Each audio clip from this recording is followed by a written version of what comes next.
Take you through the next couple of innings. Here's Luke West Poley. All right, thank you, Jason. Jake Burcham has increased his efficiency. See how far he can go. Rookie's got a lot of innings under his belt this year, like we mentioned. We've seen him go as far as 5 1/3 in his second outing against Windy City. Starts this inning against Graham Brown, 2-hitter for Evansville awaits. First offering on the way. Up high with fastball 1-0. Brown 0 for 2, fielder's choice and a ground out for him. In the efficiency department, I've got a stat for you. 1-0.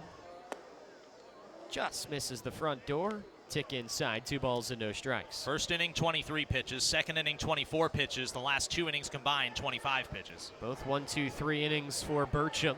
2-0 offering. Beaten foul on the ground, wide of third. And as we're used to seeing from him, many, many more strikes than balls. 48 strikes to 27 balls so far for Burcham. 2-1 from the rookie. Up near the chin for Brown, 3 balls and 1 strike. Let go more batters than we're used to seeing. He's walked 2, but both of them came in the first 2 innings. He's settled the command in very well over the last couple frames. 3-1. Dives in there for a strike on the high inside corner, and the count moves full to Brown. And importantly, only one of those 2 scored. That was in the second inning. 3-2. Fouled off, straight down at home plate. Jose Alvarez got hit by that, so he gets an extra second. Claudio Galva was stretching in the inning break, and he has just picked up a baseball and thrown his first pitch in the bullpen. Yeah, again, Burcham has a lot of mileage on the arm. Probably going to be a guy that Steve Brook looks at for next year, most definitely, with his performance down the stretch here. But bullpen's super fresh, about as fresh as it's been in August. So he might as well use it. 3 balls and 2 strikes to the leadoff man, Brown. 8-2 Grizzlies in the road 5th. The pitch. High and outside, ball 4. Missed the fastball, aiming for the corner. And Burcham walks the leadoff man.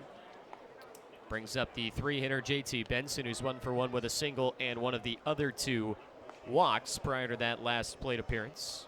Well, the next 3 hitters are all righties, and then you get 3 lefties in a 4-batter span after that. So I would guess that Steve Brook will make the move if this inning gets to those lefties. Would be Stephen Paolini in the 6 hole to start. First pitch inside to JT Benson with the slider 1-0. Feels like type of series for Steve Brook where want to get most of your guys in at least a little bit. 1-0.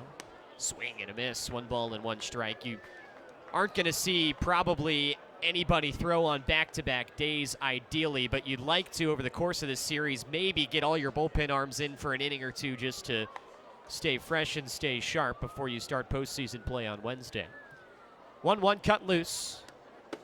Fastball gets away and hits off the backstop, pops straight in the air, but Alvarez just jogs to it and picks it up. Brown jogging the same from first to second base. A wild pitch charge to Burcham. Count 2-1 to Benson. Runner on second, nobody out. Top of the 5th, it's 8-2 Gateway. They've led since the bottom of the second inning when they scored 6 runs after Evansville's first 2.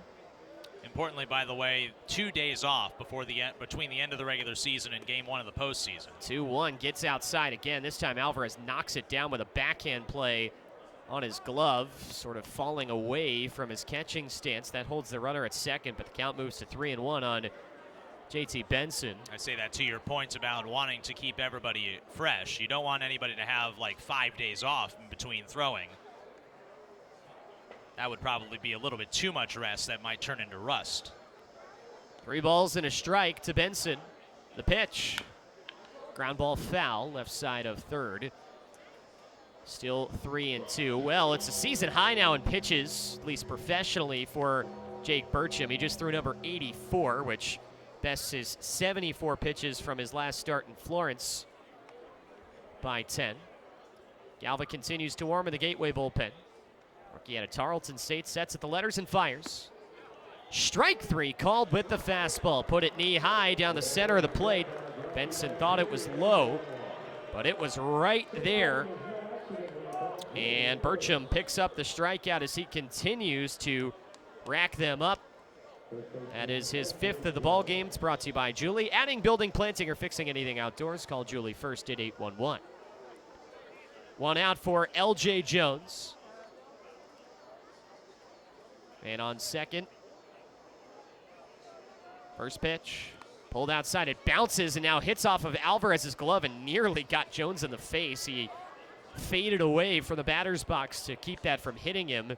And Alvarez got after it quickly, so Brown doesn't move. 1-0 count. Well, the fact that there's been 1 wild pitch and 2 almost wild pitches in the last couple of batters faced indicates to me that Bertram is kind of tiring a bit.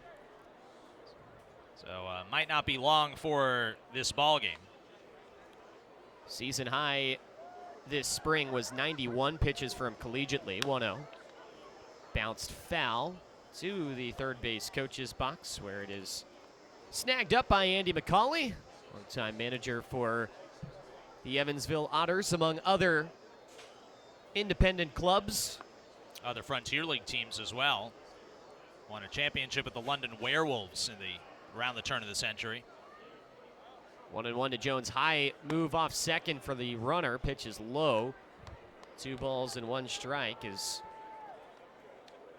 the runner and Brown started to move off the base. Looked like he may steal third, but got about a third of the way there and stopped. In the top of the 5th, it's 8-2 Grizzlies. Runner on second with 1 out. And a favorable count at 2-1 to Jones. The pitch. Inside, it trickles away from Alvarez, and he just kind of walks over to it as Brown jogs over and gets to third. Play that kind of seemed like everybody gave up on maybe a tad early, but it's a wild pitch charged, or rather a pass ball, charged to Alvarez as that pitch was low and inside, nicked off his glove.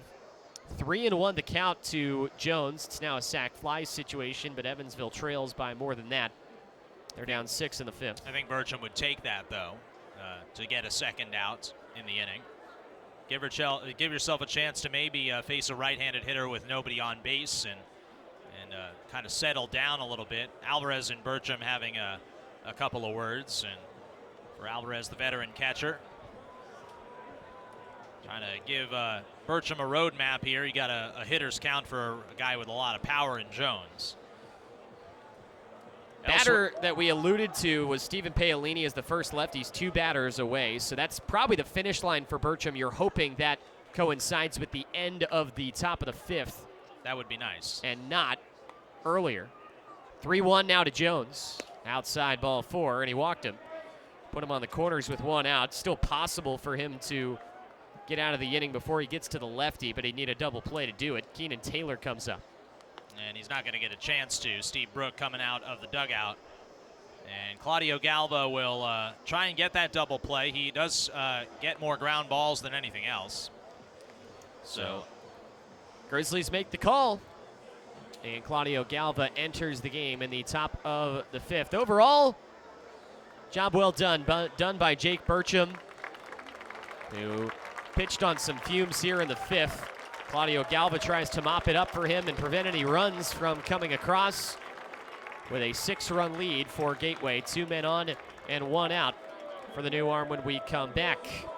We'll be back after this. You're listening to Gateway Baseball on the Grizzlies Media Network and Frontier League TV, powered by Home Team.